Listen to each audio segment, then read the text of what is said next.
Bonjour à tous, c'est un vrai plaisir de vous retrouver aujourd'hui pour cette nouvelle matinale du numérique. Vous le savez, nous avons souhaité éclairer pendant toute cette année les enjeux de la continuité numérique dans les différentes phases du cycle de vie d'un objet. Ce matin, nous allons illustrer la phase de construction avec deux témoignages, celui d'EDF, la planification 4D, et celui de Framatome autour du PLM. Je vous propose tout de suite d'écouter Gabriel Aublin qui a accepté d'introduire notre matinale aujourd'hui. Oui, bonjour à tous. J'espère que vous m'entendez bien.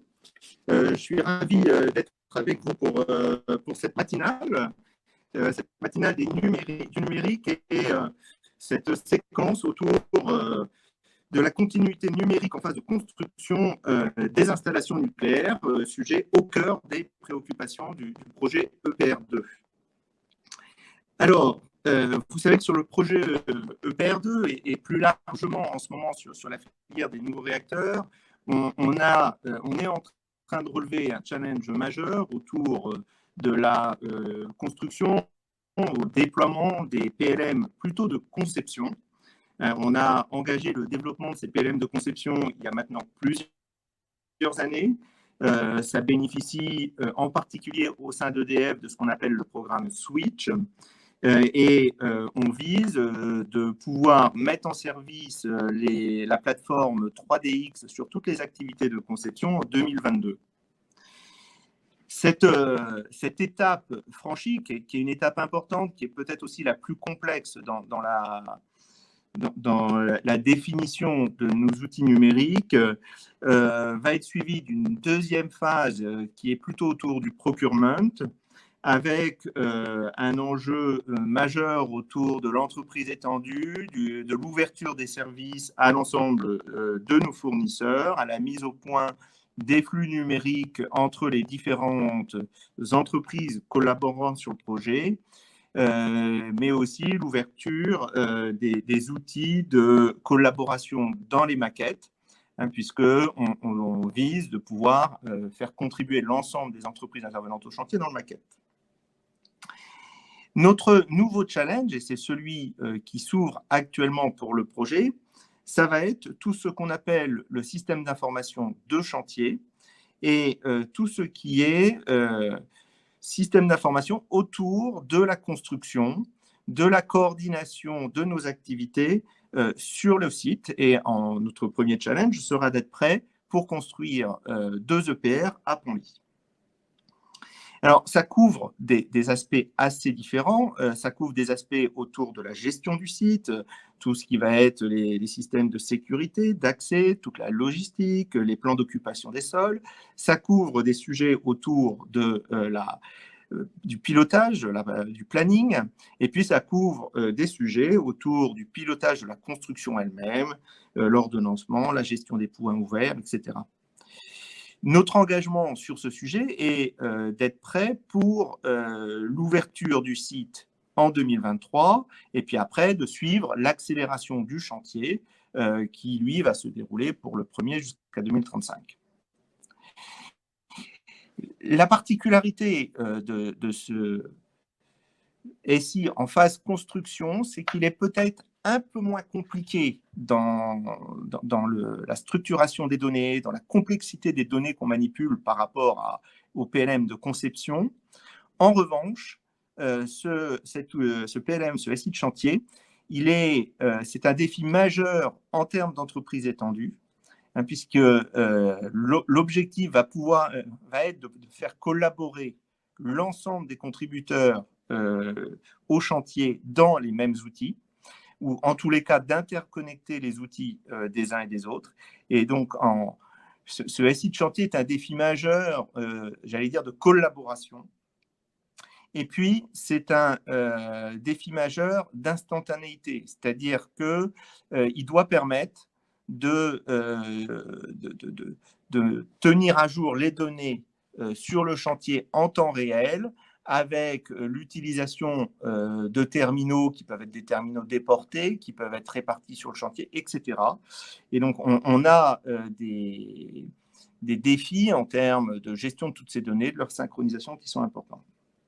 Ce challenge, c'est un challenge qui est devant nous, c'est des activités qui démarrent et je me réjouis de cette matinale autour d'activités qui, elles, enfin d'initiatives qui visent toutes à réussir nos chantiers, nos phases de construction. Et on a besoin en la matière des initiatives de tous qui sont bienvenues pour préparer cette nouvelle phase. On a en particulier le sujet de la 4D, qui est un sujet sur lequel EDF travaille maintenant depuis des années, qui va vous être déployé, vous présenter juste après mon intervention, qui est un sujet ou une rupture possible dans la conduite de nos chantiers et dans leur planification. C'est un challenge majeur. Cécile aura l'occasion de vous présenter ça et c'est un défi à la fois technique, à la fois organisationnel. Et on y travaille maintenant depuis plusieurs années sans pour autant avoir pris à ce stade la décision de piloter l'intégralité du chantier dans la 4D. C'est-à-dire qu'on y va progressivement, mais on ouvre des potentialités dans le management de nos chantiers qui sont absolument extraordinaires. On compte beaucoup sur ces initiatives tout en étant prudent dans notre démarche. Voilà, donc je vous souhaite à tous une très belle séance autour de toutes ces initiatives numériques dans le domaine de la construction, que ce soit en fabrication ou sur le chantier. Et je passe la parole à Cécile. Merci beaucoup, Gabriel. Donc, nous allons en effet tout de suite pouvoir commencer avec Cécile sur la planification 4D au service de la construction à EDF. Cécile Dutertre a 27 années d'expérience dans le nucléaire. Elle a débuté sa carrière en production à Paluel, puis elle a rejoint l'ingénierie nucléaire d'EDF, où elle a occupé plusieurs postes. Elle a été notamment en charge du projet PLM en tant que responsable du pôle prospective et du dossier HPC. Elle occupe actuellement le poste d'adjointe méthode-outil pôle préparation de la construction à EDF DIP2N, direction de projet EPR2. Juste avant la présentation, je vous propose, sur le côté de votre écran à droite, vous pouvez poser des questions en cliquant sur le petit élément envoi. Vous pourrez aussi voter pour les questions de manière à me permettre de prioriser lors de la discussion les points les plus importants ou les plus intéressants à développer avec Cécile. Et je vous souhaite une bonne écoute pour cette présentation. Cécile, c'est à vous. Ok. Bonjour à toutes et à tous. Pour cette matinale du numérique, ce qu'on a choisi de partager avec vous, c'est la planification 4D qui représente un des cas d'usage de la continuité numérique qui représente donc un fort enjeu de performance pour nos futurs chantiers de construction. La présentation est articulée en 5 points. Dans un premier temps, je partagerai avec vous le pourquoi de la planification 4D pour le projet EPR2. Après, nous passerons sur l'explicitation de l'ambition telle qu'elle a été évoquée par Gabriel et comment on met en place les différentes étapes pour arriver à cette ambition. Nous passerons ensuite au partage d'une certaine réalisation concrète de 4D pour que vous appréhendiez bien ce que l'on met derrière le mot 4D. On fera un petit tour rapide de la 4D au sein du groupe EDF, puisque effectivement ce n'est pas une initiative isolée du projet EPR2.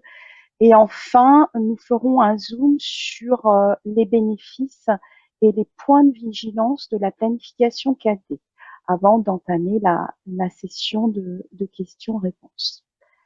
Alors, tout d'abord, la planification 4D, c'est quoi? Donc, planifier en 4D, d'abord, ça fait partie aujourd'hui, on peut dire, des outils standards des grands chantiers. au service de la sécurité et de la performance des chantiers. Ça consiste en quoi? De façon imagée, ça consiste à construire virtuellement avant de construire réellement. Nos projets, vous le savez tous, sont de plus en plus complexes, tant sur la partie produit que l'environnement, qu'au niveau des organisations. Et donc, le couplage entre le modèle 3D du produit à terminaison et son planning de construction va nous permettre de visualiser à la fois les dates clés du projet ainsi que l'enchaînement des séquences de construction dans l'environnement 3D. Et du coup, ça nous permet de donner du sens sur où nous sommes à un instant T et où nous allons, ce qui reste à faire.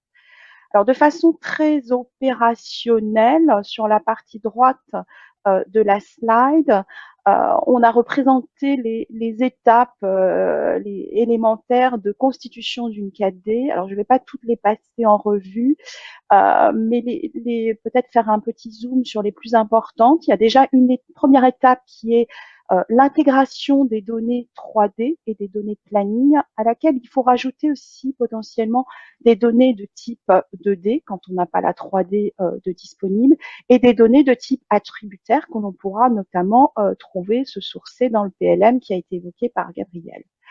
Après, une fois qu'on a ces données-là, il y a un travail de constitution des données, de mise en forme, je dirais, des données, et notamment des données 3D pour les faire matcher avec les activités de planning. Donc, c'est l'étape de constitution des ressources 3D. Soit on découpe, soit on va faire des regroupements en fonction de l'activité de planning.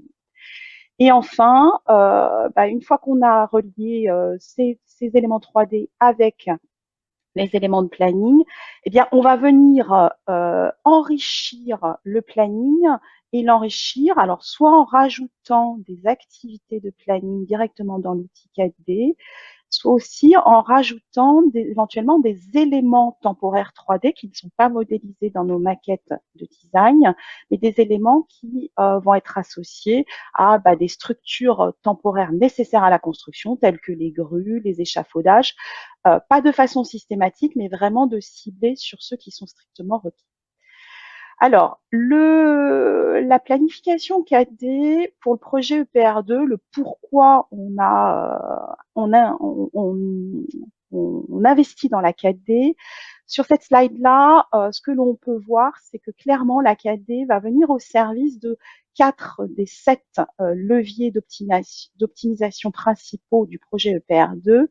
Ces 4 leviers sont la sécurisation de la constructibilité et de la gestion des coactivités, en prenant en compte dès aujourd'hui les champs de contraintes qui nous sont un peu imposés, savoir des champs de contraintes d'exiguïté des locaux, des besoins de mise à disposition le plus tôt possible sur certaines zones, mise à disposition par exemple de la discipline GC vers les montages pour pouvoir tenir notre planning de construction.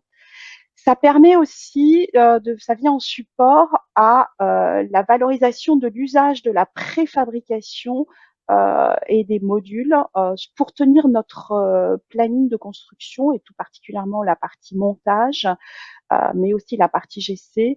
On fait appel à on étudie la réalisation de gros modules et de structures de préfabriquées.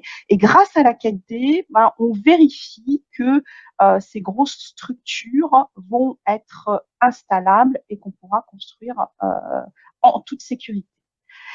Le troisième levier porte sur la digitalisation. Clairement, comme vous le disiez, Gabriel, le projet EPR2, aujourd'hui dans sa phase étude, travaille en data centrique avec notre PLM. On élabore nos maquettes de design et là, la 4D va nous permettre de s'appuyer sur des données digitalisées et correspond donc à une valorisation de ces maquettes de design pour la préparation et plus tard la réalisation des chantiers.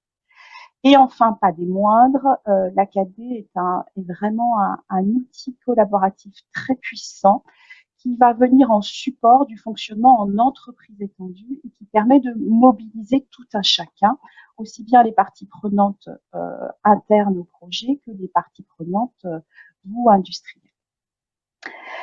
Alors, l'ambition, maintenant, nous allons passer sur l'ambition. L'ambition, elle porte sur deux grandes finalités qui sont représentées sur cette slide. En partie gauche, donc ce qui se passe dès aujourd'hui.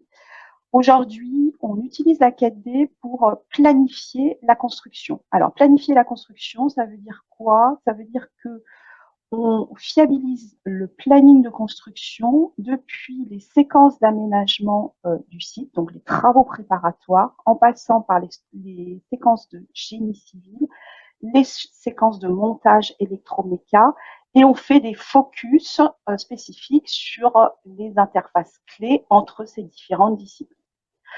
Ça nous permet aussi aujourd'hui de valider le plan d'installation de chantier avec les différents intervenants. Comme le disait Gabriel, notre projet de construction est aujourd'hui adossé sur le site de Panly, qui est un site relativement étroit, contraint. Et donc, il y a un enjeu très fort à optimiser les sols.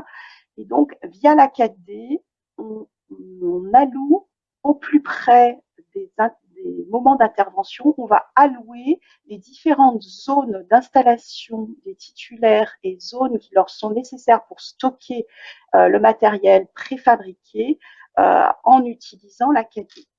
Et enfin, on l'utilise vraiment pour communiquer, pour que chacun prenne la dimension de l'ampleur de ce que c'est que notre projet de construction.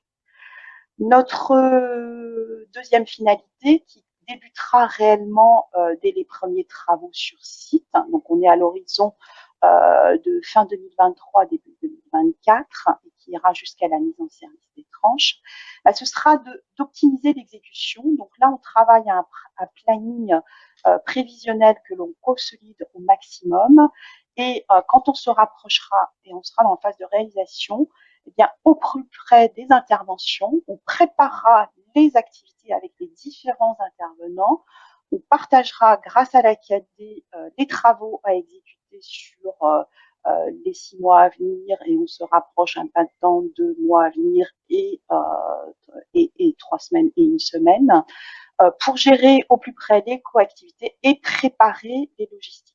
Et aussi, même si on est extrêmement bien préparé, éventuellement réordonnancer les activités en cas d'aléa.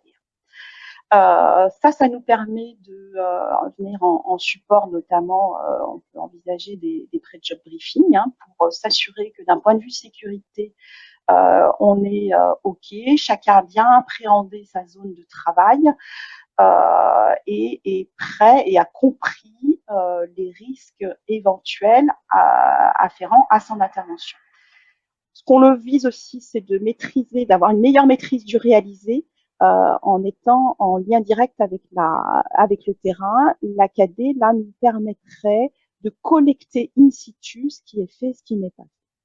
Donc, pour mener à bien cette ambition, clairement, l'intégration de tous est un facteur de réussite. Alors là, sur la slide suivante, on voit notre feuille de route macro de déploiement.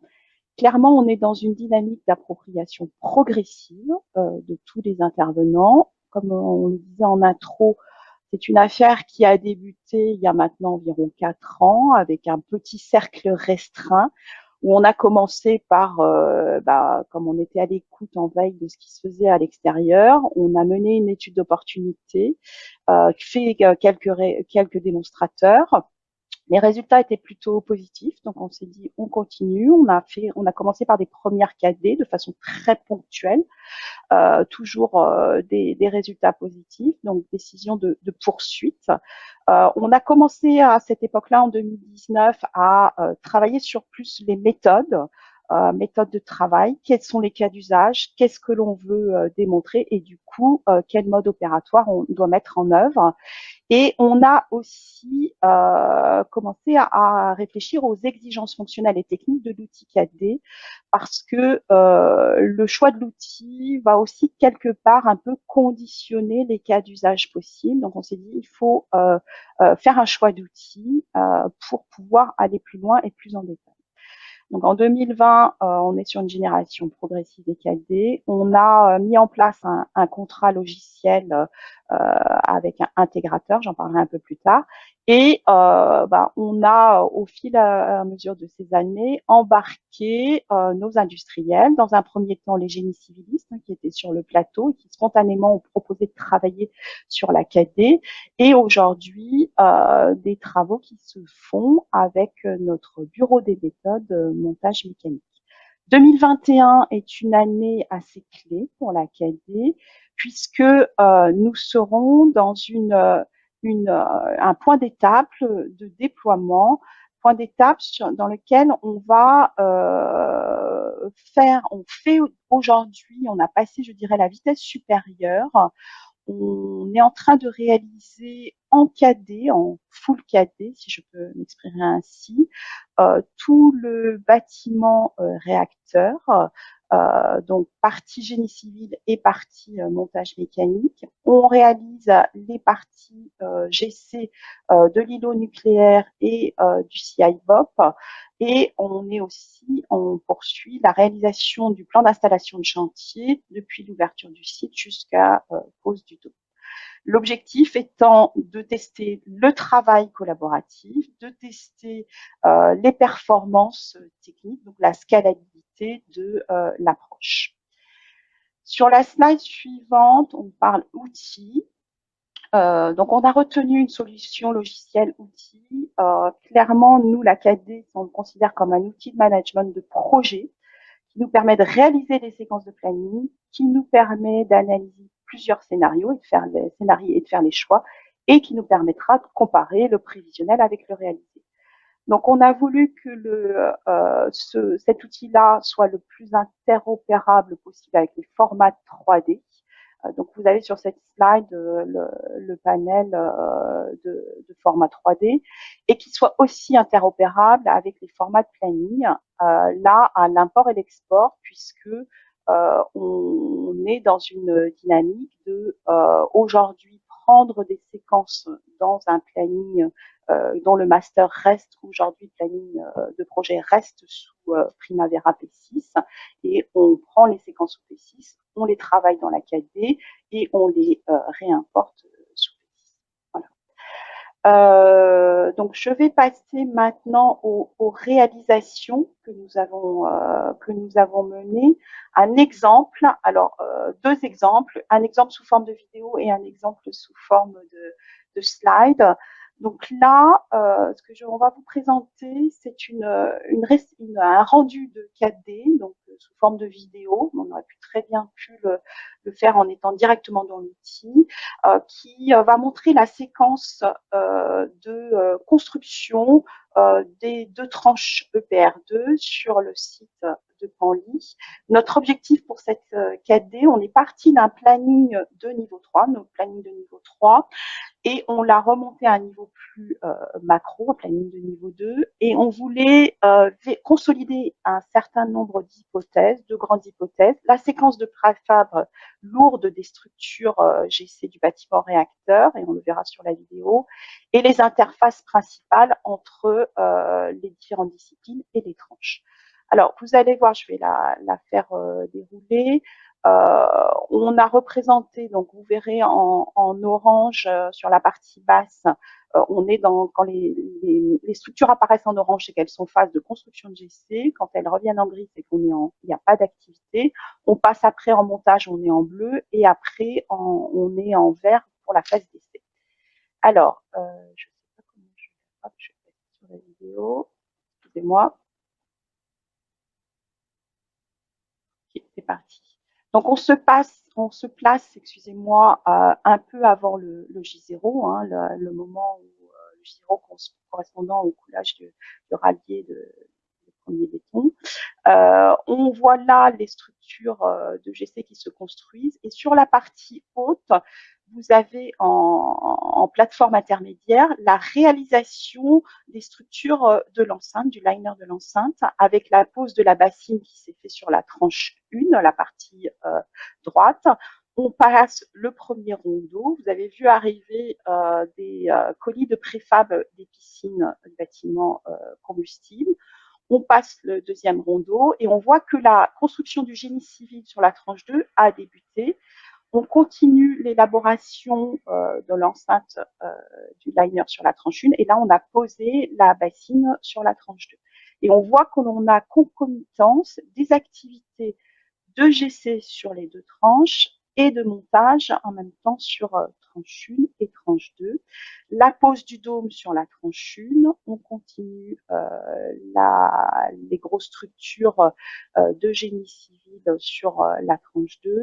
On voit sur la partie droite, alors j'ai oublié, excusez-moi, on a une vue en coupe au niveau du bâtiment du HR pour voir ce qui se passe à l'intérieur du bâtiment HR. Voilà. Et donc, on arrive à la fin de la réalisation des deux tranches. Alors, cette planification 4D qui est à un niveau macro, derrière, ce qu'il faut voir, c'est qu'il y a beaucoup de lignes de planning. Hein. Là, on a une synthèse parce qu'on était dans un objectif de valider un planning beaucoup plus détaillé. Par contre, le deuxième exemple que l'on peut parcourir ensemble, c'est la réalisation d'une 4D que l'on a fait là pour le coup à l'intérieur du bâtiment du réacteur, où là on a détaillé en 4D toute la séquence de construction au niveau des casemates GV et pompes primaires. L'objectif étant d'optimiser les séquences de montage dans cette zone-là, parce que ça représente un enjeu majeur pour notre planning de construction. Hein. C'est une séquence qui est sur le chemin critique avec beaucoup de coactivité.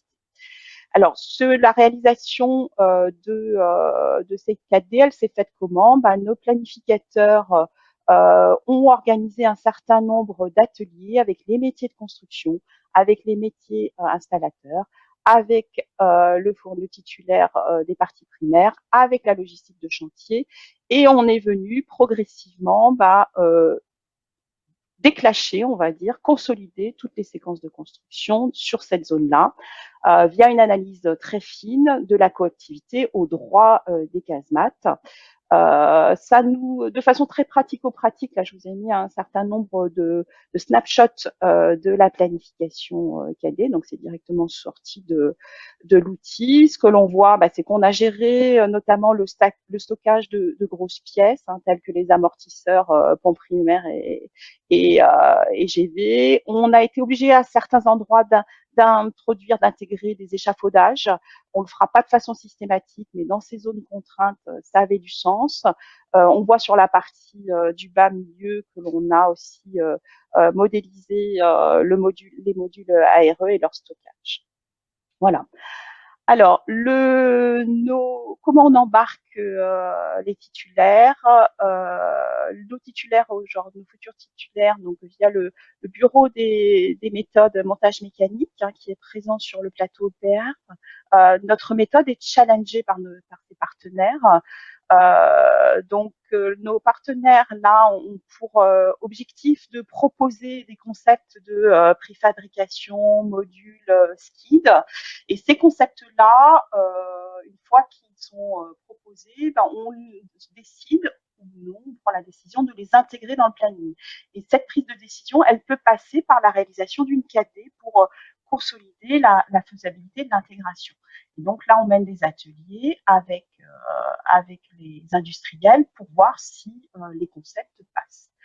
Et en parallèle, nos industriels s'approprient aussi la 4D en faisant notamment ce que j'ai été mis ça a été reporté là sur la slide, une réalisation de première 4D dans le HRA toujours, on est à 1,50 où la séquence de montage d'un certain nombre de tuyauteries dans 3 locaux a été réalisée par les industriels.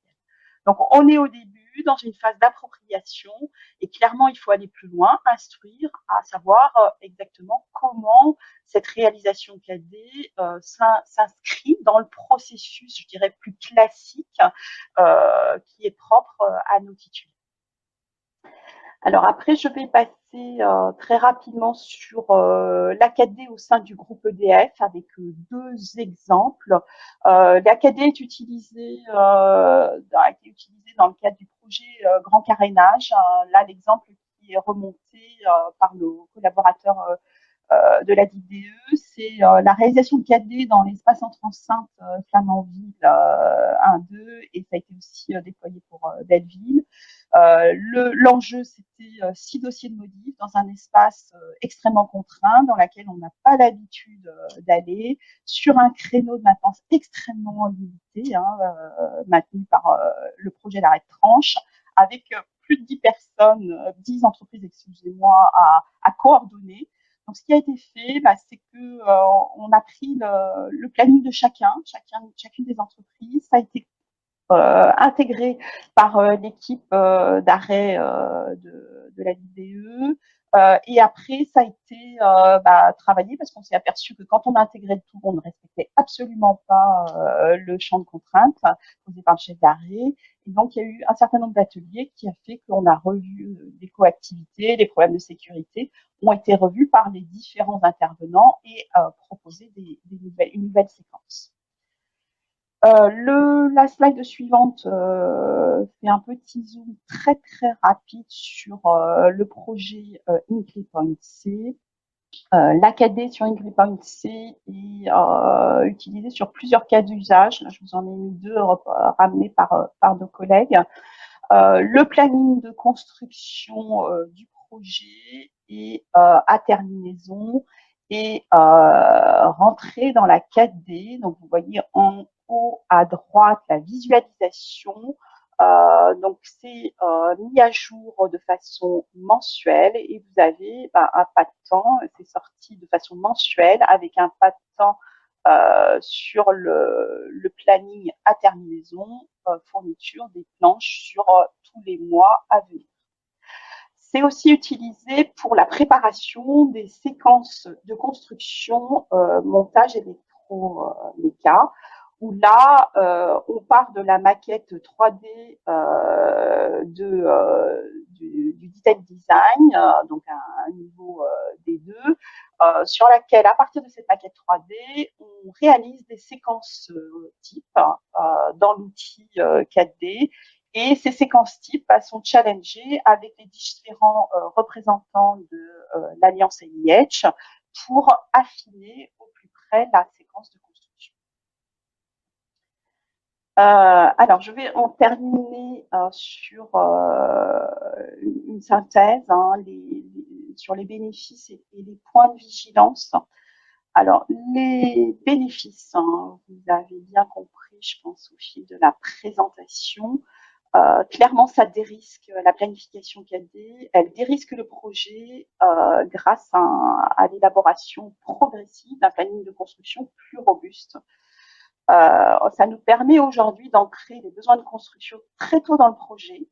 Comme le disait Gabriel, on est aujourd'hui en phase étude, on prépare le procurement et demain le site.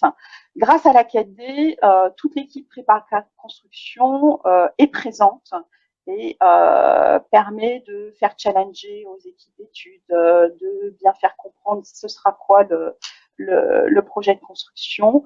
Donc clairement, en minimisant, en anticipant, on minimise les éventuels impacts que l'on pourrait avoir. Et plus on retarde la détection de ces impacts, plus ça nous coûtera cher. Ça permet à chacun de s'approprier c'est quoi le projet de construction et ça nous permet aussi de une gestion plus optimisée des ressources. J'avais notamment mentionné précédemment les ressources sol, qui sont des ressources précieuses. Alors, il y a des points de vigilance sur cette planification 4D. Le premier que j'ai mentionné là, c'est de bien adapter l'usage de la 4D aux objectifs visés. De bien se prendre le temps en amont de dire dire quels sont les cas d'usage. Parce que si on le fait pas bien, on le voit dans nos réalisations, on risque de se noyer dans la 4D. Parce qu'une fois que vous rentrez dedans, eh bien, vous êtes tenté d'affiner telle séquence, et puis c'est un peu ça peut être une boucle sans fin. Donc, il faut vraiment se caler les objectifs dès l'entrée. Le deuxième point porte sur la structuration des données et des plannings en amont. C'est un vrai sujet et sur laquelle il faut clairement investir en amont pour essayer autant que faire se peut d'automatiser certains gestes, notamment mettre en place des règles pour que le matching entre les éléments 3D et les activités de planning se passe le plus facilement possible, voire soit automatique. Hein.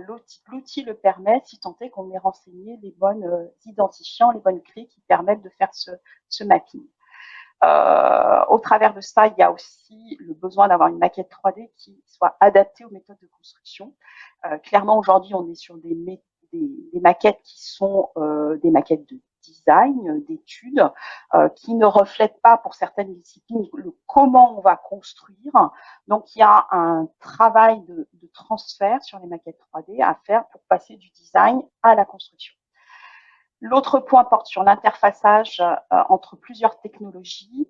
Comme ça a été mentionné en introduction par Gabriel, notre référentiel de données techniques, c'est le PLM.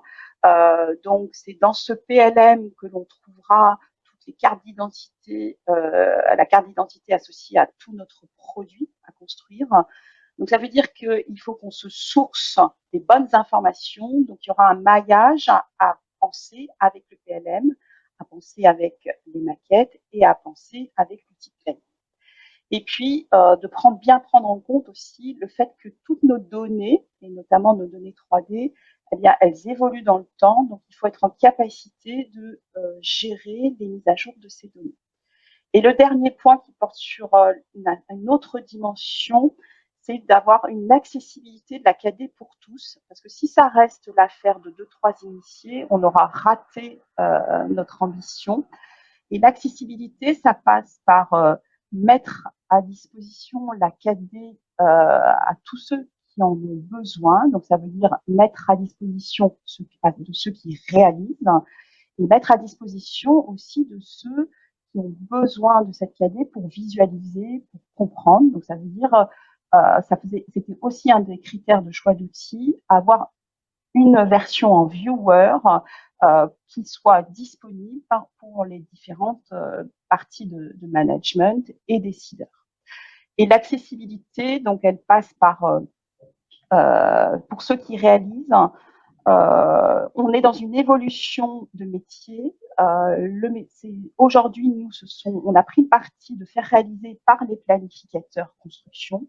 Donc, ça veut dire que nos planificateurs classiques, entre guillemets, deviendront des planificateurs 4D. Donc, ça veut dire que il faut qu'on mette en place, et on met en place tout l'accompagnement pour la montée en compétences de ces planificateurs. Voilà, j'en ai terminé, peut-être un petit peu longue. Merci beaucoup, Cécile, c'était très très clair et en plus vous avez répondu en partie aux questions. Alors ce que je vous propose pendant la phase de questions-réponses, c'est de répondre de manière assez synthétique, de manière à pouvoir passer toutes les questions qu'on a déjà dans le chat. Donc la première, vous l'avez un peu abordée tout à l'heure. Dans quelles conditions avez-vous utilisé la 4D sur le chantier HPC et quel est le retour d'expérience? Alors peut-être un point positif, mais aussi une difficulté que vous avez rencontrée? Ok. Alors, sur le chantier HPC, ce que je peux rajouter, un cas d'usage que j'ai pas piqué là dans la présentation, c'est l'utilisation de la 4D par le titulaire du contrat principal génie civil, donc Baylor, qui l'utilise pour son suivi de chantier. Donc Baylor, de façon hebdomadaire, met à jour l'avancement des réalisations sous l'outil 4D. Donc ils utilisent aussi l'outil SynchroPro Et ça leur permet notamment d'avoir la vision de ce qui va se passer dans la semaine et la semaine suivante à venir pour gérer au plus près les flux de commandes sur les ferraillages, sur le béton. Donc ça, c'est utilisé par Baylor. Ils ont mis en place beaucoup de routines pour pouvoir remonter de façon hebdomadaire. Ils sont en charge de 50 bâtiments, donc c'est pas rien. Et donc ils ont mis en place des routines entre leur maquette d'exécution et leur planning de construction. Et ils font ça de façon très très périodique. Merci beaucoup, Cécile. Peut-être répondre à la difficulté qu'ils peuvent remonter, elle résonne vraiment sur bien définir le cas d'usage et bien préparer les données pour que ça se passe sans couture, on va dire, ou avec le moins d'efforts possible. Il restera toujours des efforts, mais voilà. D'accord. Une question sur la cybersécurité. À vouloir travailler en entreprise étendue, partager les éléments avec les fournisseurs et en plus avoir la 3D et le planning associé, est-ce que vous avez rencontré des difficultés au niveau de la cyber? Alors, aujourd'hui, vis-à-vis de l'entreprise étendue, on est aujourd'hui encore très modeste, à savoir que l'on est étendu, je dirais, à la maille EDF, ce qui est déjà pas mal. Donc, on travaille sur 2021, enfin avant 2021, chacun des collaborateurs réalisait ses 4D sur son poste privé. Voilà. Faisait donc avec toutes les installations de logiciels SynchroPro, on passait bien sûr le standard, nos standards sécurité de l'information. On réalisait les 4D sur les postes privés et on remontait ça dans P6 avec tous les protocoles qui vont bien. Sur 2021, on passe sur une version collaborative de SynchroPro, c'est-à-dire que les collaborateurs travaillent en mode serveur. Donc, on a installé 3 serveurs, un pour le NI, un pour le CI-bot et un pour la partie site. Et donc là, ça veut dire qu'on a des flux entre entités. Donc aujourd'hui, CNEPE, direction de projet PR2 et notre filiale Advance. Donc toujours, ça c'est installé dans le respect des standards. L'idée étant de l'étape d'après, donc on teste le mode collaboratif d'un point de vue opératoire et technique, notamment la capacité, la performance. Et l'étape d'après, donc sur 2022, c'est bien de mettre en place l'architecture nécessaire pour supporter la réalisation en mode entreprise étendue au vrai sens de l'entreprise étendue, tout en respectant, bien sûr, les standards de sécurité. D'accord, très clair. Alors, une question qui vient là sur l'automatisation de la mise à jour des plannings. Est-ce que vous rencontrez des contraintes techniques ou est-ce que c'est juste, comme vous l'avez dit, de bien expliciter les données attendues en amont et vous avez déjà réussi à automatiser un certain nombre de tâches? Alors aujourd'hui, on n'a pas rencontré encore de contraintes techniques, mais c'est un point de vigilance sur laquelle on est extrêmement attentif. Parce que si on prend par exemple le planning du HR, le bâtiment réacteur, si on se met à une maille d'un planning N3, on a énormément d'activités. Et puis après, quand on va descendre à un planning, un niveau de planning plus fin, donc le N4, qui sera le niveau de planning dont on aura besoin dans la phase de chantier, on sera encore avec plus d'objets à manipuler. Donc ça veut dire plus d'objets d'activités de planning, mais aussi plus de liens avec les objets 3D. Donc on teste aujourd'hui les performances. Donc on mène aujourd'hui un cas test typiquement sur le HRA pour voir la scalabilité et si ça tient la charge. Voilà. D'accord, très bien. Avez-vous déjà pensé à associer la réalité augmentée à la 4D, que ce soit pour un remontage numérique ou même une surveillance qualité, par exemple? Ouais. Alors là, on se place effectivement sur la réalité augmentée.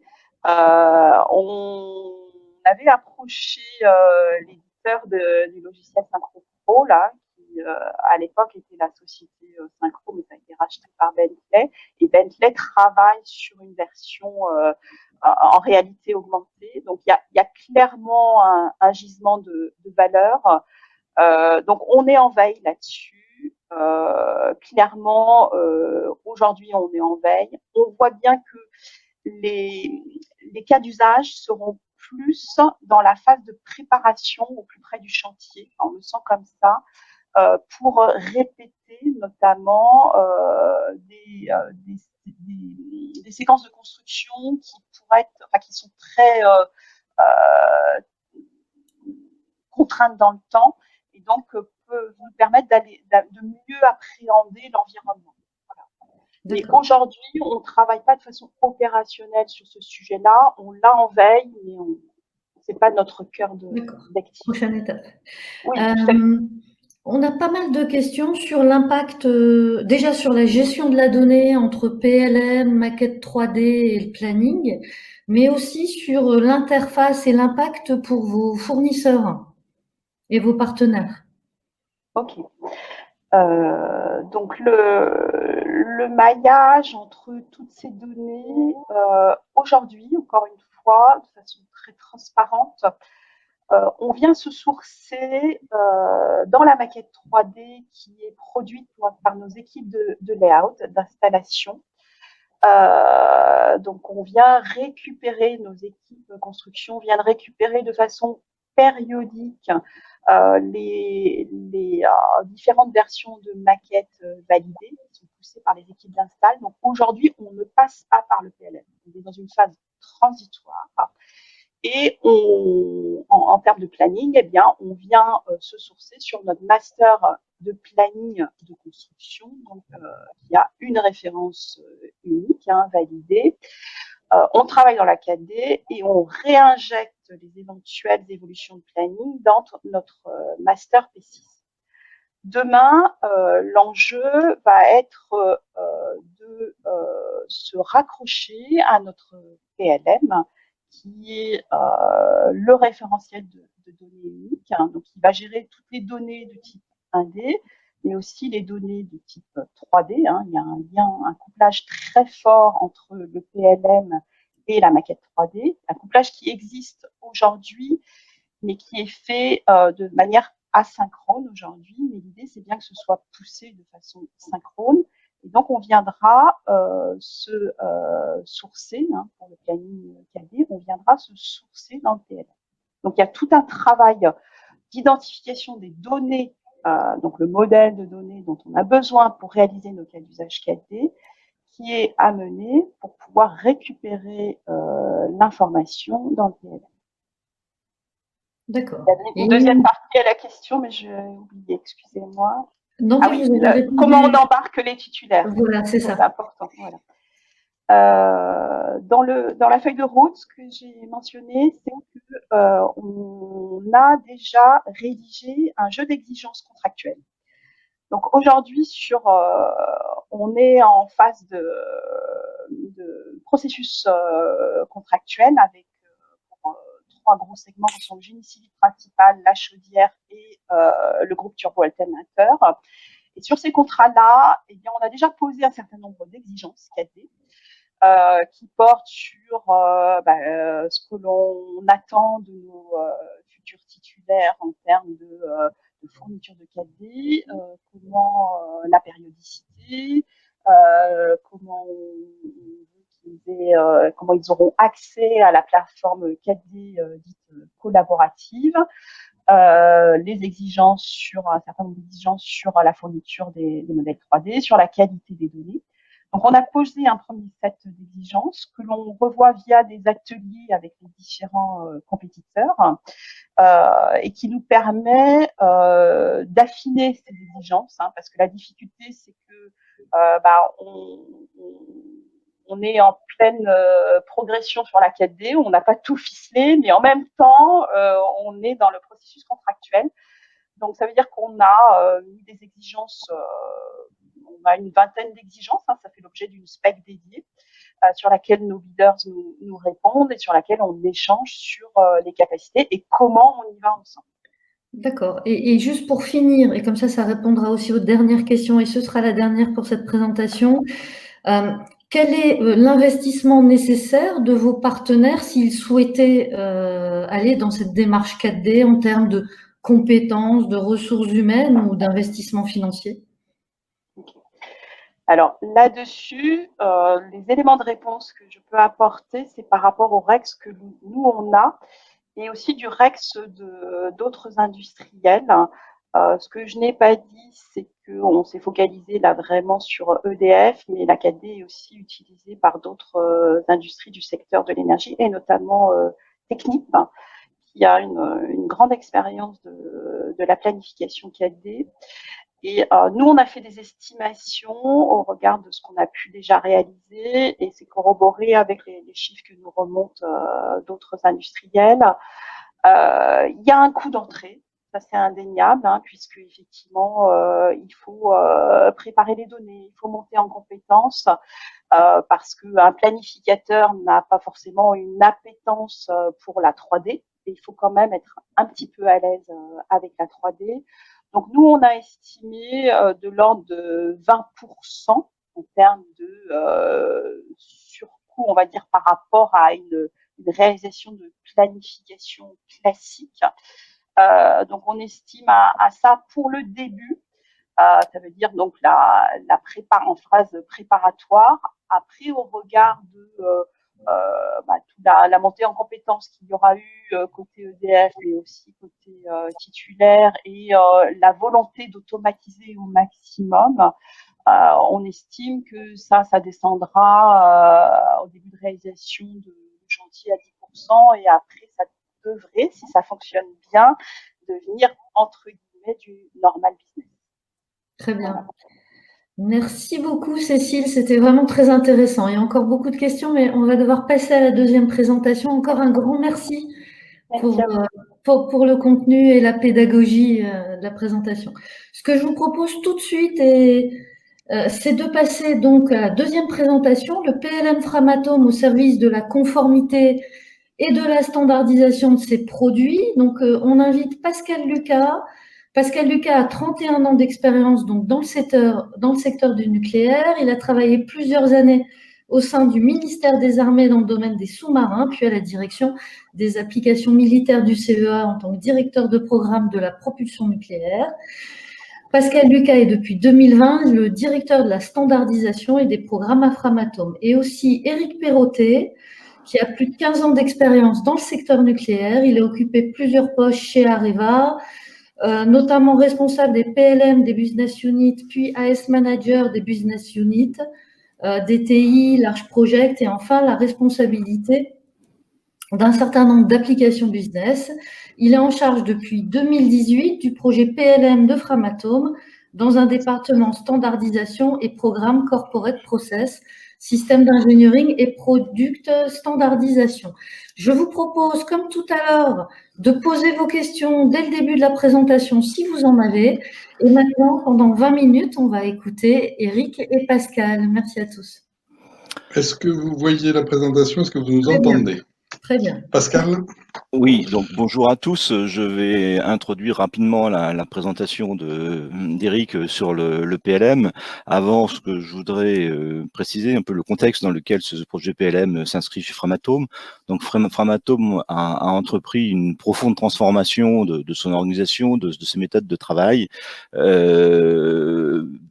Et avec donc orienté dans un premier temps sur les conceptions, fabrication des gros équipements sur les projets de nouveaux nucléaires, l'extension de cette transformation aux activités services de la BU base installée service et puis de fuel sera regardé dans un deuxième temps. L'objectif de Framatome, il est très clair, c'est aujourd'hui affiché par Bernard Fontana, c'est l'objectif de devenir le leader ou un des leaders mondiaux dans son domaine d'activité qui est la conception et la fabrication des gros composants pour les réacteurs nucléaires.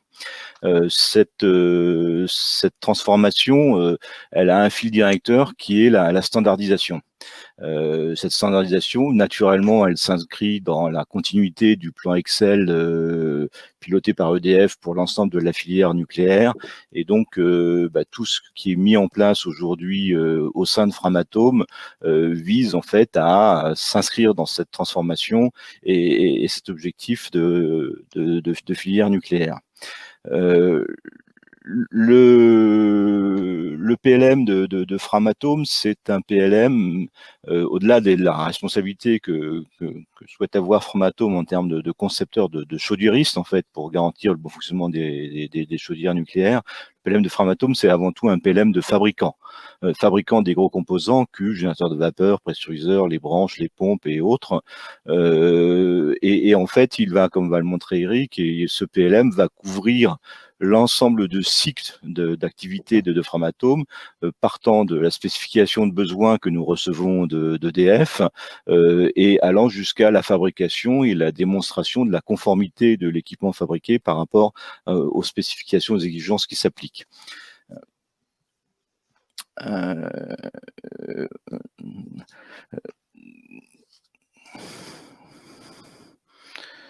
Alors, bien évidemment, ce PLM de Framatome doit aussi s'inscrire dans je dirais, dans la continuité numérique. On en a parlé un peu tout à l'heure avec la présentation de côté EDF, continuité numérique de cette filière. On parle d'entreprise étendue.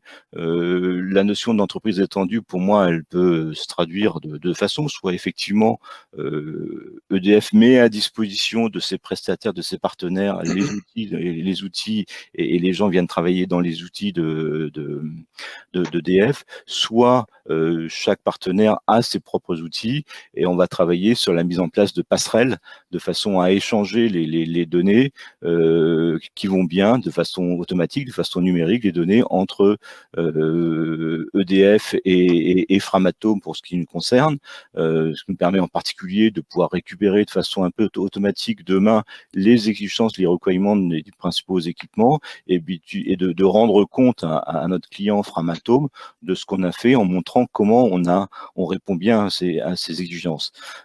Cette continuité numérique, elle s'adresse en amont avec EDF. Donc on a vu la descente des exigences, remontée de la conformité. Elle va s'appliquer. Il faudrait aussi qu'elle s'applique sur notre supply chain, sur nos fournisseurs. C'est-à-dire que grâce au PLM, on va descendre un certain nombre d'exigences, on va revoir un peu la façon de spécifier nos besoins, nos approvisionnements. Et puis ce qu'on va attendre aussi de nos fournisseurs, c'est une continuité numérique dans la remontée de la conformité des approvisionnements qui nous livrent. Donc vous voyez clairement que les mots d'ordre un peu de ce PLM, c'est la traçabilité des exigences, c'est la gestion de configuration, la gestion des changes quand on a des évolutions en cours de fabrication, c'est la matrice de conformité. Donc on est en plein dans l'application des principes de base de l'ingénierie système, du système engineering que met en place aussi Framatome. C'est un peu pour ça que dans l'organisation qui a été mise en place au mois de septembre, on a créé une mission standardisation qui regroupe en fait des programmes, des projets de standardisation pure. Vous avez peut-être déjà entendu parler du programme Juliette, qui vise en fait à définir un standard industriel en termes d'organisation, en termes de procédés industriels, en termes de gamme de fabrication dans nos usines. On a lancé un programme Roméo en liaison avec le programme Excel, qui est plus une approche top-down, c'est analyser un peu la variabilité des besoins des futurs projets, des prospects, et regarder comment on peut répondre avec un design standard à ces différents projets. Donc on a du top-down Roméo, on a du bottom-up Juliette. Pour encadrer tout ça, on va standardiser nos méthodes de travail chez le système ingénierie. Et puis, pour supporter tout ce travail-là, on va déployer notre PLM, y compris dans les usines, pour supporter le standard et être capable, lorsqu'un nouveau projet démarre, en fait, de récupérer toutes les informations engrangées, données stockées dans ce PLM, les mettre à disposition des nouveaux projets et, si possible, faciliter le reuse. Je reviendrai dessus tout à l'heure. Voilà, donc voilà un peu ce que je voulais dire en introduction de la présentation d'Eric. Eric va vous présenter son programme, le programme PLM, et je pense que je reviendrai un peu dessus sur une des planches pour parler un peu plus de standardisation. Eric, je te laisse la parole. Merci. Donc voilà, on développe un PLM, une transformation. On développe on redéfinit process, méthode et outils. On discutera un peu de tout ça dans le REX, comment on est organisé pour faire ça et comment le métier est impliqué dans cette définition. Il construit process, méthode, outils. Donc nos ambitions, hein, c'est de standardiser les process et méthodes métiers et les méthodes SE, d'avoir du co-design, de la collaboration sur le même produit, de gérer mieux la configuration, la gestion de configuration, la gestion des modifs sur le volume des données qui devient énorme, améliorer la traçabilité, y compris sur des données CAO, la CAO portant un grand nombre d'exigences à l'intérieur, l'entreprise étendue, la réutilisation et les produits standards, protéger le savoir-faire et la propriété intellectuelle. Et tout ça avec une seule source de vérité, une continuité numérique sur tout le cycle de vie et un standard. On a pris la décision de ne très peu customiser et donc de s'appuyer sur le standard de la solution 3DX et de le faire évoluer éventuellement si besoin. Notre positionnement vis-à-vis de d'EDF et du programme Switch, on a un PLM d'équipementier de premier rang, au même titre que Safran pour Airbus. Notre principal enjeu est d'améliorer la performance entre le design et le manufacturing. Framatome, dans la filière, dans son intégration dans la filière, on doit définir en fait un langage commun pour pouvoir échanger avec EDF, un langage commun, des process communs et une intégration technique. Hein. Mais l'important, c'est de caler des process et un langage commun pour travailler avec EDF. Nos 4 enjeux, hein, c'est dans la mise en place de ce PLM dans cette brique de la filière. C'est la performance et la tenue de nos engagements, l'optimisation des interfaces avec toutes les parties prenantes, la pérennisation de notre compétence et notre compétitivité industrielle en tant que chaudiériste. Donc maintenant, je vais vous raconter un peu l'histoire à travers une démonstration et où est-ce qu'on en est dans cette continuité numérique et dans le déploiement du PLM Framatome. Je ne vais pas adresser, il y a un certain nombre de sujets qu'on adressera plus tard qui ne sont pas dans le périmètre actuel. Donc je vais vous raconter l'histoire de cette continuité numérique, qu'est-ce qui est en production et qu'est-ce qu'on travaille. Hein. On va voir que donc les sujets avec la petite bulle bleue sont les sujets qui sont déjà en production et les sujets en travail qui démarrent, qui ont déjà démarré et qui seront opérationnels dès 2021 pour le design mécanique et 2022-2023 pour l'industrialisation, c'est le design le design du manufacturing.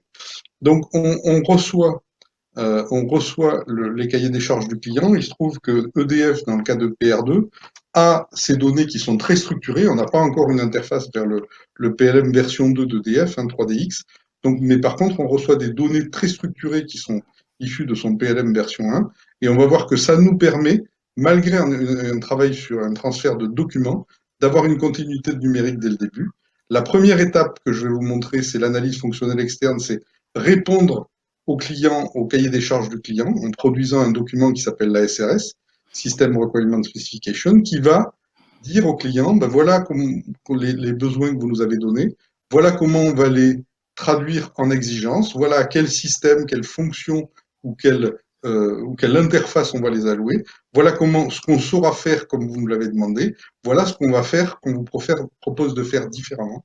Donc tout ça, c'est le dialogue à travers la SRS qui est en retour vers le client. Donc toutes les SRS ont été, je crois qu'il en manque une, les SRS ont été produites vers le client et on est en cours d'analyse de ces SRS qui répondent au cahier des charges. Récursivement, on va descendre dans les fonctions, sous-fonctions, etc., pour allouer toutes ces exigences validées par le client au bon niveau, des fonctions, des systèmes, etc., pour commencer le design et donc la solution qui répondra aux exigences issues de l'architecture, avec évidemment une traçabilité complète de bout en bout des exigences du design vers les besoins du client.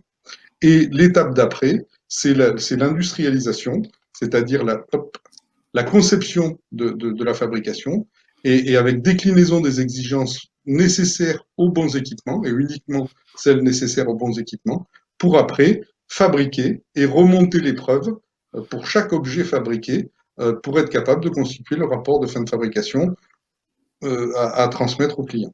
Donc on va regarder rapidement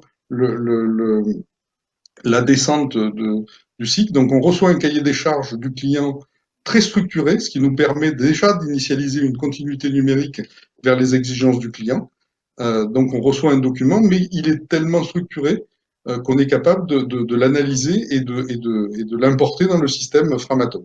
On est en plus, lorsqu'on recevra les nouvelles configurations du client, on sera capable sans automatiquement, de regarder qu'est-ce qui a bougé, quels sont les besoins qui ont bougé, quels sont les chapitres qui ont bougé, et faire du delta pour faciliter notre analyse d'impact, pour répondre avec une nouvelle version de la SRS. Donc là, on voit que du client Advance, on reçoit des exigences, des besoins avec un identifiant unique et une version, et c'est à partir de ça qu'on va faire toute la traçabilité issue du cahier des charges du client. Donc à partir de cet objet qu'on va appeler une RECSPEC de besoin, on va commencer à travailler et produire une RECSPEC d'exigence qui va être un document très structuré dans le PLM qui va poser les chapitres au regard du cahier des charges du client, les exigences, les dérogations demandées, les modes de preuve, c'est-à-dire que cette exigence, on propose de la prouver en fabrication ou on la prouvera en calcul dans la phase de design. Tout cette RECSPEC d'exigence est la première base de la réponse pour la production du cahier des charges. Donc, on va créer des chapitres, des exigences, tout ça de manière numérique, de manière structurée, avec une code, avec un identifiant unique et une version suivie intégralement. Donc là, on va faire la traçabilité, c'est-à-dire qu'on a notre expect d'exigence. On va donc regarder, préparer la réponse pour avoir une matrice de traçabilité vers le client. Et donc, on va, exigence par exigence, besoin par besoin, dire cette exigence couvre le besoin là, etc. Donc, ce premier niveau de traçabilité, exigence à besoin, est la première étape de l'analyse fonctionnelle externe qui va nous permettre de répondre aux clients. On va faire pareil avec les systèmes et les fonctions sur une analyse fonctionnelle externe de premier niveau. Donc, on a les fonctions et on a une arborescence des fonctions auxquelles il faut répondre. Et on fait pareil. Nos fonctions, on va s'assurer, on va identifier quelles sont les exigences que vont devoir couvrir chaque fonction. On va faire pareil avec chaque système qui vont devoir couvrir des fonctions. Et on va faire pareil entre chaque système et chaque exigence qui vont devoir être alloués. Donc là, on mesure la couverture. Ici, c'est l'ensemble des systèmes, y compris les systèmes du client, y compris les interfaces avec le système du client. On va faire la même couverture entre nos systèmes et nos exigences. Voilà, on va aller assez vite sur ça. On va faire pareil avec les interfaces, une interface entre deux systèmes, et on va produire un document à la fin qui s'appelle la SRS, qui va être envoyé au client. Et qui va donc là on fait pareil avec les interfaces, et on va produire un document à l'issue de la GetR du RADIV. Ce document va être envoyé au client et donc va permettre avec toutes les matrices de traçabilité, va permettre de discuter avec le client. L'étape d'après, c'est le design. Donc ces exigences vont être allouées à l'architecture récursivement. Je ne vais pas vous montrer ça, c'est en production et les équipes du projet EPR2 travaillent sur ce sujet pour préparer les dossiers d'architecture récursive jusqu'au plus bas des éléments, pour commencer le design. Et le design, en fait, va être de trouver la solution en reprenant les exigences issues de l'amont. Et donc, pour cette solution, on va construire cet objet solution qui va être composé d'un ensemble d'équipements, de sous-équipements. Sur chaque équipement, on va avoir son modèle 3D, on va avoir toutes ces données 1D et on va avoir toutes ces exigences reportées de l'amont qui sont celles issues de l'architecture. À partir de là, on est en train de travailler ce process de design. On le fait avec les gens de l'Indus pour qu'ensemble, les designers et les industriels comprennent la problématique de chacun et que au moment de travailler vraiment dans la solution et d'appliquer les process qu'on définit, il y ait une continuité numérique et ils comprennent tout le sens de ce qu'on a fait. Donc là, maintenant, on va passer côté usine. L'usine, on suppose, donc on a récupéré toutes les exigences du design, on les a allouées aux bons endroits de la fabrication et pas et uniquement celles nécessaires. Donc on a cette continuité des exigences de bout en bout jusqu'à l'industrialisation. Et là, on va regarder. Je passe sur la vidéo. on va regarder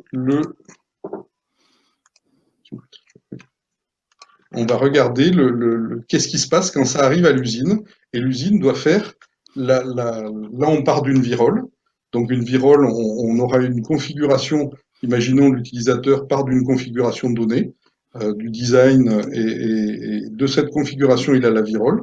Il va récupérer partout où elle est utilisée dans cette configuration, et on va passer dans le monde de l'industrialisation. Et dans le monde de l'industrialisation, on va donc produire l'ensemble des activités, l'ensemble des actions, des tâches, des gammes pour fabriquer cet objet.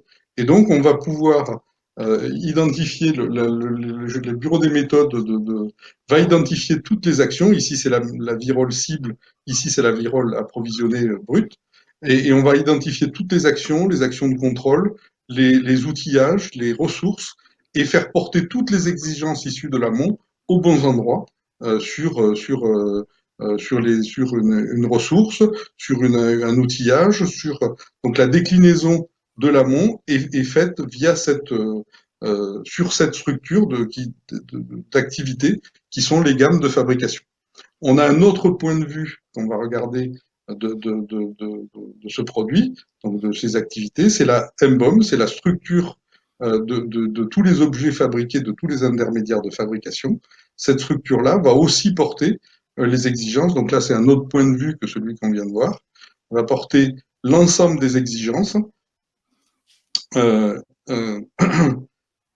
Voilà la structure, hein, c'est tout en partant de la virole brute, c'est tous les objets, tous les intermédiaires de fabrication qu'il va falloir concevoir en reportant les exigences attendues jusqu'à la cible qui doit prouver toutes les exigences qui étaient issues des besoins du client. Donc, je ne vais pas aller plus loin sur la démonstration. Donc, la continuité numérique, on est en train de déployer cette année le design. 2022-2023, c'est le design de l'industrialisation pour après fabriquer et remonter toutes les preuves. Voilà, cette continuité numérique, on en est là. Donc, quelles sont les grandes initiatives, hein? Donc là, on voit la valeur qu'on est en train d'aller chercher progressivement dans le temps. On va regarder, donc là, on est en train de travailler le design, hein, ce qu'on a vu. On va lancer des chantiers sur le travail de la remontée des preuves pour chaque instance fabriquée.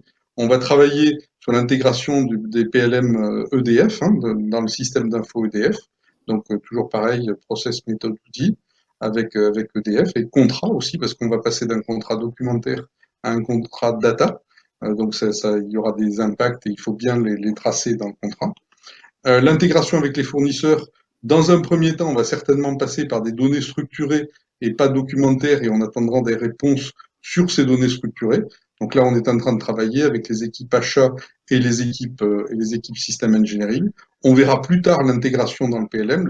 La priorité, c'est d'avoir une continuité numérique avec les fournisseurs et plus des documents qu'il était difficile de tracer. Et une initiative importante, hein, bon, il y a les déploiements sur les autres projets, c'est la gestion des lignes de produits. Et elle est importante pour la réutilisation. Pascal, je te laisse la main sur la standardisation des lignes de produits. Merci beaucoup, Eric. Pascal, en 2-3 minutes, si c'est possible. Ouais. Oui, je vais aller très vite. Donc, comme je l'ai dit tout à l'heure, le PLM, c'est pour nous l'outil pour gérer le standard. Alors, le standard, on peut le situer à plusieurs niveaux, mais si je prends le programme EPR2, c'est un programme de 6 réacteurs. On a 24 générateurs de vapeur à fabriquer, et donc on a un standard EPR2 pour ces 24 générateurs de vapeur. Ce standard, aujourd'hui, entre le premier GV qu'on va lancer en fabrication et le dernier fabriqué, il y a de fortes chances que le design évolue, pour différentes raisons. La première raison, c'est déjà de prendre le retour d'expérience de la fabrication en usine qui peut amener à modifier les gammes de fabrication, à faire des petites adaptations. Et donc, en fonction de l'avancement, je dirais, de la mise en fabrication de ces générateurs de vapeur, on va avoir une configuration dite étoile, que j'appelle étoile, qui est la configuration du générateur de vapeur un peu théorique EPR2, et cette configuration va évoluer. Par contre, à un moment donné, on lance en fabrication un générateur de vapeur, donc on lance en fabrication sur un certain état de cette configuration C1 ou C2 de mon générateur de vapeur. Ce générateur de vapeur-là va donc être fabriqué suivant cette configuration. Je devrais rendre compte de sa conformité par rapport à cette configuration. Par contre, pour le Twin 2 ou pour le projet PR 1200 qui doit embarquer aussi les mêmes générateurs de vapeur, je pourrais lancer en fabrication un générateur de vapeur sur une configuration étoile qui aura évolué. Donc l'objectif aujourd'hui du PLM, c'est bien de porter, d'être l'outil support pour gérer cette configuration et de pouvoir gérer la traçabilité en fonction des configurations applicables de chacun de ces projets. Si je l'étends à une démarche de standardisation plus globale, je vais définir une configuration étoile standard. C'est le design standard que je souhaite faire embarquer par les futurs projets de PR. Et là aussi, ces designs standards pourront être évoluer en fonction des spécificités des clients. Et donc, je pourrais réutiliser l'ensemble de mes données de conception, de justification, d'industrialisation dans le PLM, les adapter à la marge si possible par rapport au spécificisme projet et gérer tout ça en configuration. Donc, les enjeux pour Framatome, ils sont très clairs. C'est aujourd'hui augmenter la qualité de nos réalisations et capitaliser le retour d'expérience de nos produits. Donc, on est vraiment sur une approche ligne de produit et pas projet. Et le PLM, c'est vraiment un outil pour gérer les projets, pour gérer les produits, pardon, et pas la configuration des produits, leur industrialisation, et c'est pas un outil pour gérer des projets. L'objectif, c'est aujourd'hui d'optimiser et d'augmenter au maximum la réutilisation de ce qu'on fait. C'est-à-dire que je peux avoir un générateur de vapeur qui est un peu différent entre deux projets, par contre, ma plaque tubulaire peut être identique. Donc, cette plaque tubulaire-là, je ne referai pas son industrialisation, j'irai la chercher en tant qu'article standard stocké dans mon PLM.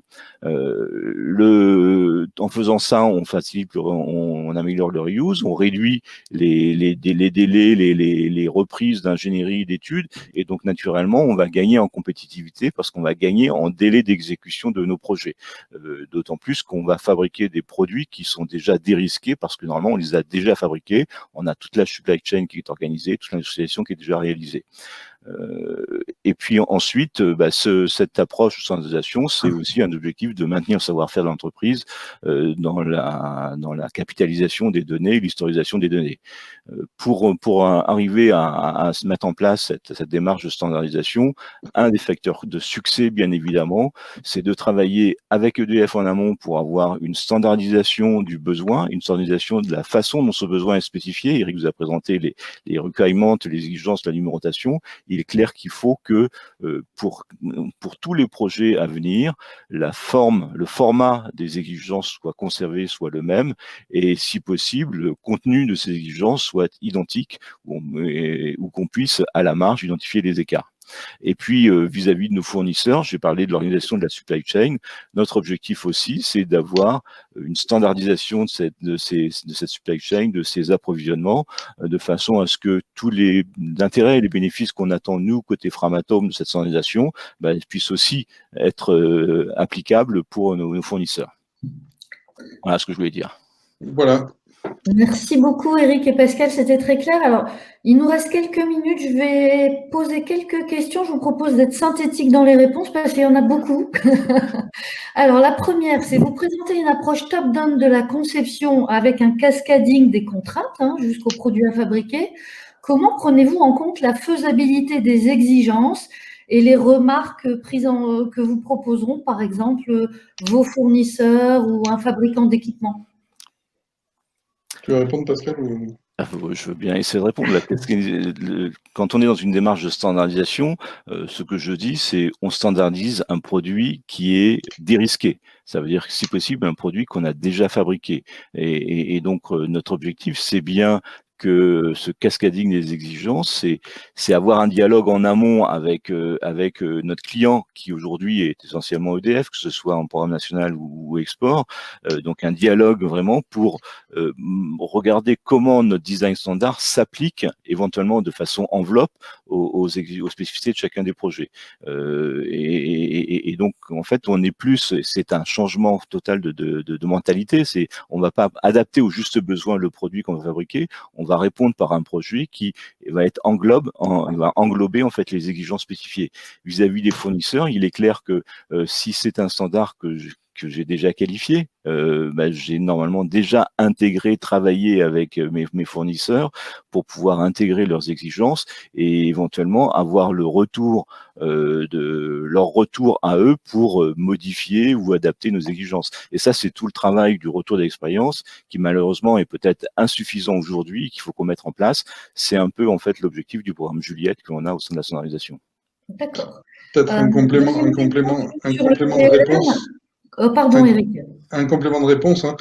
Quand on reçoit le cahier des charges des clients ici, on discute avec lui pour lui expliquer pourquoi on ne peut pas répondre, par exemple, à un besoin parce que ça ne va pas dans le sens de la standardisation et pas dans le sens d'une optimisation de nos produits qu'on aurait optimisés par ailleurs. Peut-être qu'avec nos fournisseurs, cette même démarche va être faite ici, c'est-à-dire en design, quand on va lui envoyer la spec d'équipement, on aura le même dialogue pour après remonter des modifications qui progressivement vont être incluses dans le produit standard. Très bien. Alors, deuxième question, comment assurez-vous la continuité numérique de bout en bout du client jusqu'à vos fournisseurs de rang 2 ou 3? Là, le client, vous l'avez vu, hein, tout arrive ici. Mais quand on va transmettre un cahier des charges à un client, à un fournisseur, on va lui transmettre plus uniquement un document, mais un ensemble d'exigences que lui va retraduire et on attendra. Donc là, pour l'instant, c'est hors PLM, c'est via le sourcing et l'équipe System Engineering. On attend une réponse unitaire des exigences. On n'est plus documentaire. Donc, on va tracer. On va lui envoyer une spec d'équipement, mais on va tracer unitairement toutes les exigences et on va lui demander en face de chacun de ces exigences une réponse unitaire.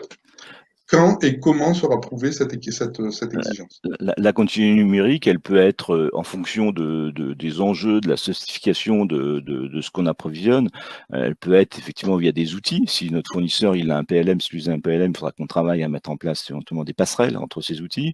Elle peut être aussi, je dirais, un peu manuel numérique, c'est-à-dire que ça peut se traduire par des échanges de fichiers, Excel ou autres, dans lesquels on aura, le fournisseur nous adressera au travers d'un tableur Excel sa matrice de conformité et qu'on réintégrera dans notre PLM.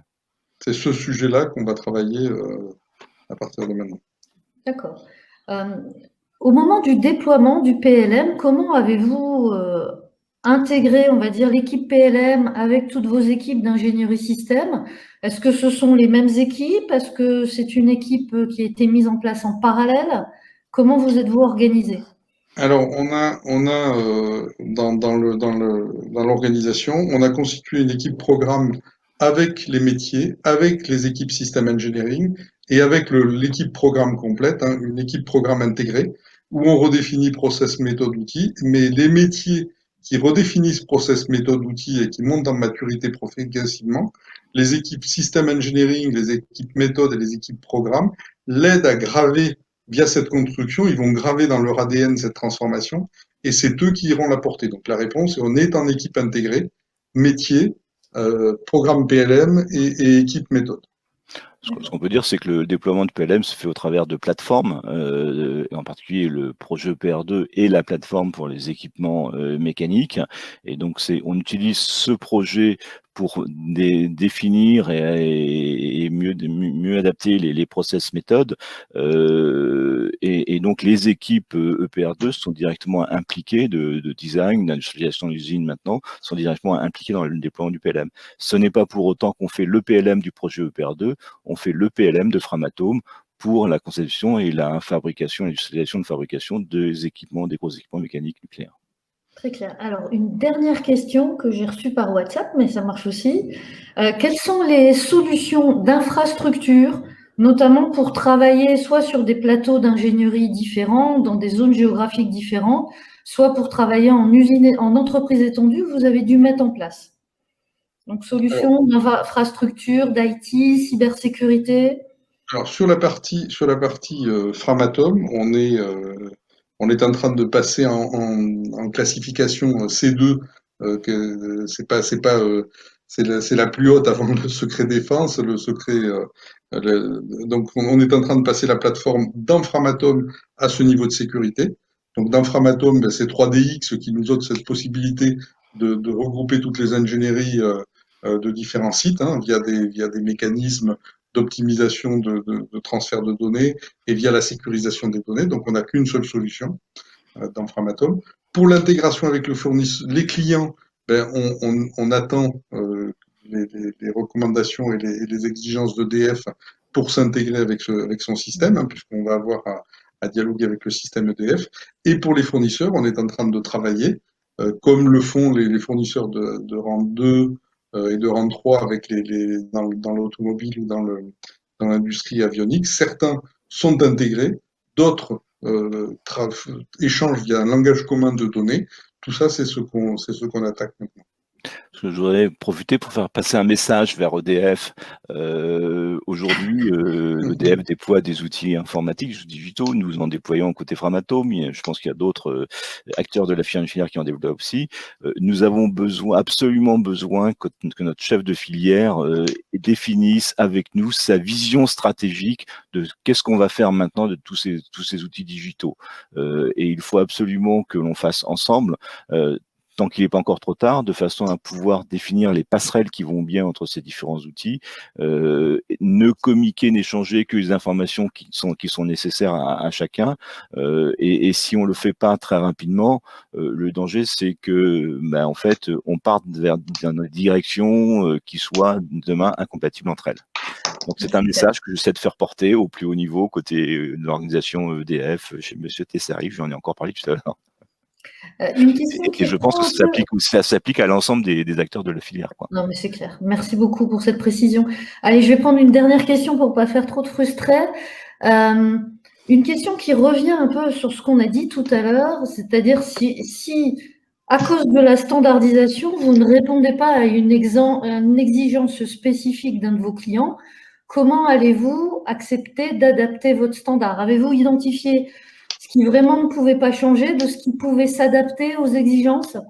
Non, mais on peut toujours changer. On peut toujours changer une spécificité. En fait, on va appliquer le processus de gestion de configuration, de gestion des changes sur un équipement donné. Sur le projet EPR2, je peux avoir en cours de projet des évolutions, des besoins, des exigences venant d'EDF. C'est la même chose si j'ai mon design standard et que je pars sur un projet spécifique qui a ses spécificités. Je peux toujours changer. Simplement, la question, c'est qu'il faudra dialoguer, négocier avec le client pour voir est-ce que réellement c'est ça qu'il veut, sachant qu'en faisant ça, je vais dévier un peu mon design standard, je vais donc prendre des risques, je vais éventuellement, ça va me prendre du temps parce qu'il va falloir que je fasse du re-engineering et tout ça, ça a un coût. Donc, c'est une négociation un peu globale qu'il faudra avoir sur le sujet. Le client étant toujours roi à la fin, ayant toujours le dernier mot. Bon, merci pour cette phrase finale, c'était important. Je voudrais vraiment vous remercier pour la pédagogie de votre présentation sur un sujet quand même complexe et surtout d'avoir répondu à toutes ces questions qui étaient assez nombreuses. Ce que je vous propose, c'est de maintenant arrêter cette matinale et de nous retrouver le 14 octobre de 8h30 à 10h sur la prochaine matinale qui sera la continuité numérique en exploitation et en maintenance. Je vous rappelle que juste après la présentation, vous aurez un sondage qui restera accessible dès la fermeture du webinaire. Et c'est important pour nous que vous restiez connectés et que vous répondiez tout de suite à ce sondage pour avoir vos retours et toujours adapter les matinales. Vous aurez aussi à disposition un replay sous la chaîne YouTube de la SFEN, du GIFEN, et bien sûr accès aux présentations juste après que vous pourrez télécharger. Je voudrais encore remercier EDF, Framatome et les intervenants, Cécile, Eric, Pascal, pour ces échanges riches qui permettent à la filière d'apprendre de vos expériences et de progresser en termes de continuité numérique. Et puis, nous donner donc rendez-vous le 14 octobre. Merci à tous pour vos nombreuses participations. J'espère qu'on sera encore plus nombreux le 14 octobre. Merci spécialement à Eric, Pascal et Cécile. Au revoir à tous. Au revoir.